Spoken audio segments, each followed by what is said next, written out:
Hi everybody, Anthony Grace from Tucson, Arizona here, working on my food forest.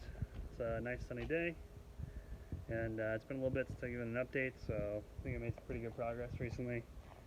Show you guys what I've been up to, hopefully a little demo of some of the stuff working that I've been trying to put together for the irrigation, and yeah, so what I'll do is, usually I start like this, yard, over on the east side of the grapevines. I'll show you those guys and the lavenders. So let's get started.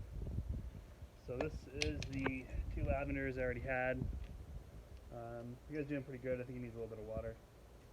That one guy is still like half, 3/4 dead, but it's still got some good growth on it. Over here, I'm probably going to end up pulling it off, replanting it. You can kind of see how this is just dead and it's just not growing back. And then this is pretty lush and looking pretty good, but every time, I've had some other lavenders do this, and I think this is the sweet lavender. Whenever I cut all this off, it's like for sure the rest of this dies here. So I was trying to let it straggle on and see what I could do with it.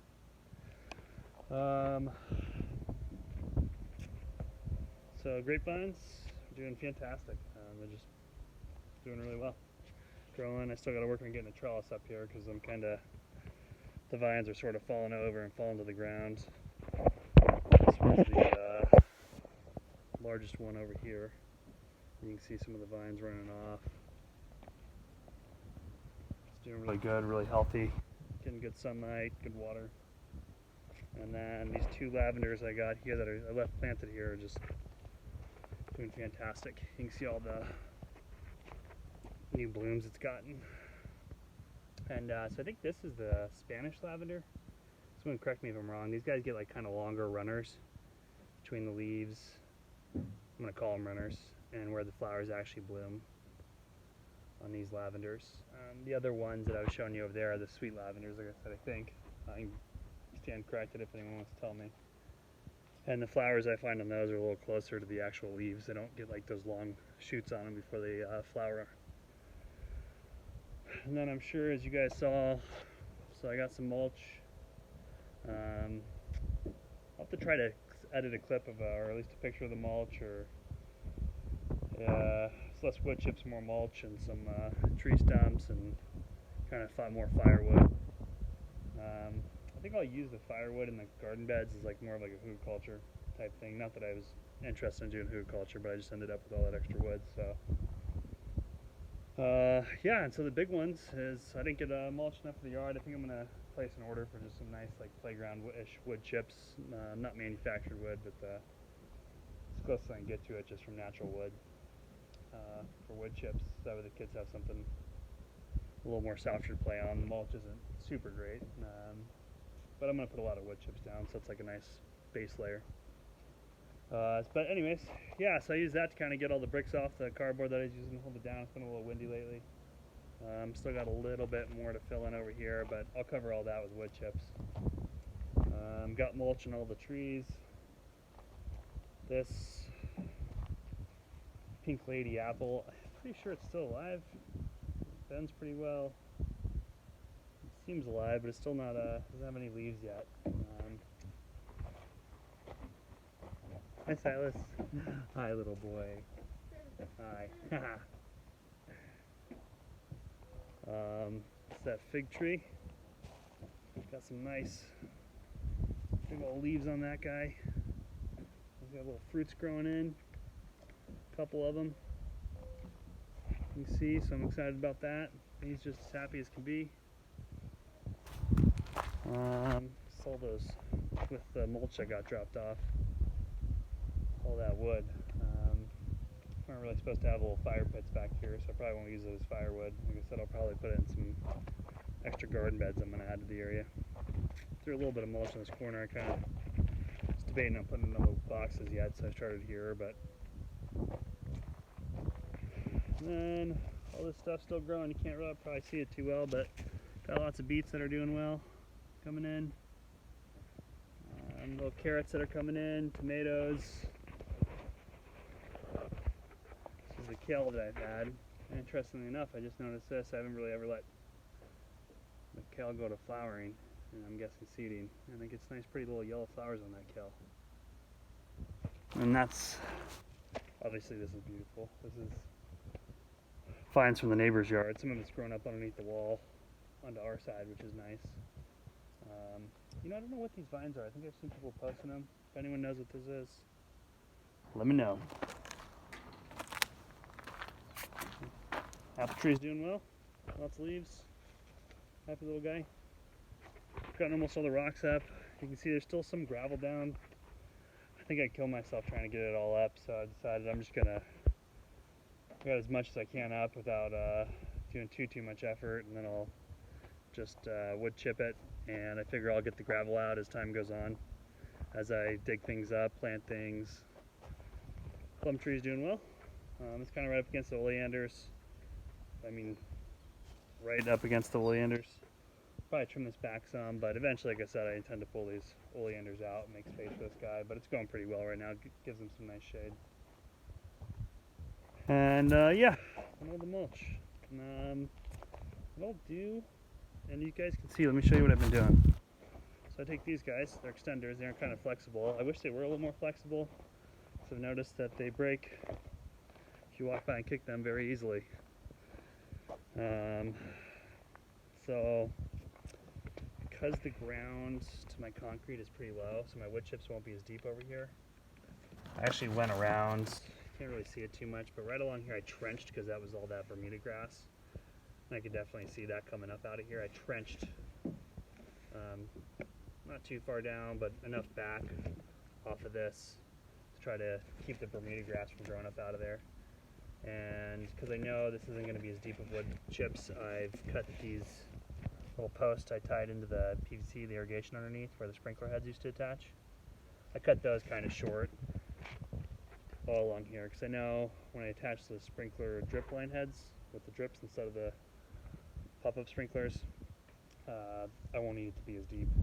I may even cut them a little lower. I'm also thinking about putting garden beds, because this is where it gets this little area here of our yard. Because I'll show you my house. Right, it's 2-story, and that's south. So our house casts a lot of shade onto the yard over here. So I'm hoping, well, I know we get some sun in between the two houses that come in and get our yard. So I'm going to put 2 garden beds here to the north. Out over here, probably running east and west. So I'm going to take these 2 PVC, the 2 irrigation pipes, and pop those guys up into the garden bed and use those as drip irrigation in the garden bed.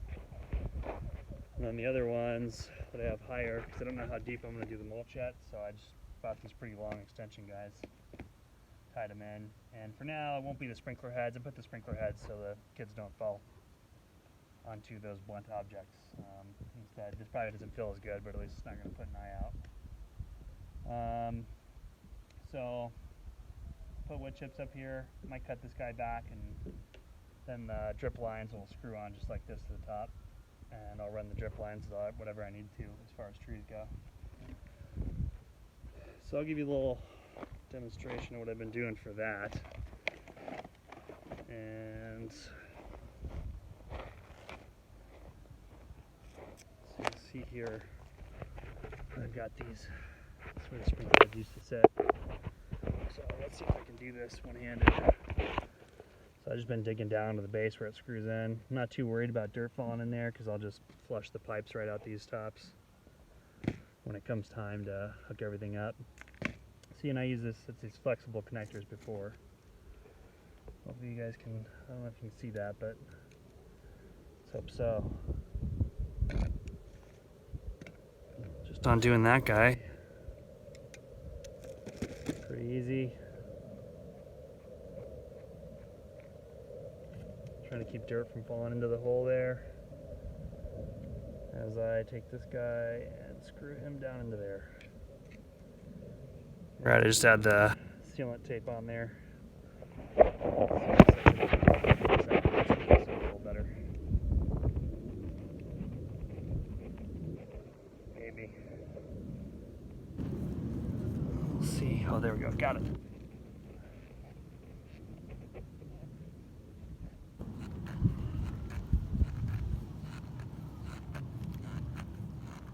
There we go. That's that. You know, these ones are like the flexible rubber, which I should have looked to see if I can get big ones of those, because I found already twice now I've kicked this, or it even got windy, because what I'll do is I'll put a box over this. I'll poke a hole in the box that I'm going to lay down like these guys and slide it down around it, so it sits level. And it got windy one day, and in fact just the box picking up the wind and shaking on this actually snapped it down here at the base into the PVC pipe that's in there, and that was not fun to get out. So then I just take the sprinkler head, screw them right on. This guy, as you can see, this is one of the ones that broke, so I'm gonna buy another one or chop this guy down a little bit and put a connector on there. For now I'll probably still try to force this on there so no children fall into that and hurt themselves. And then give you a little demo of that. Let's go put it on the water and see what it looks like.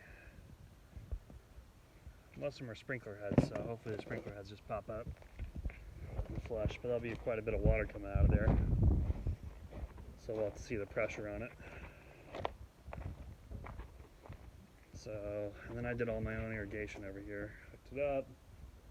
The boxes are, when I originally did the grass, are all over here for all the valves.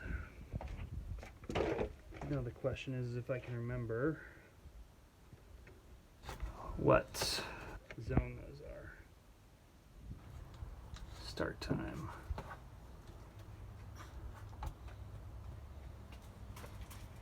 Program A. Go look at runtime.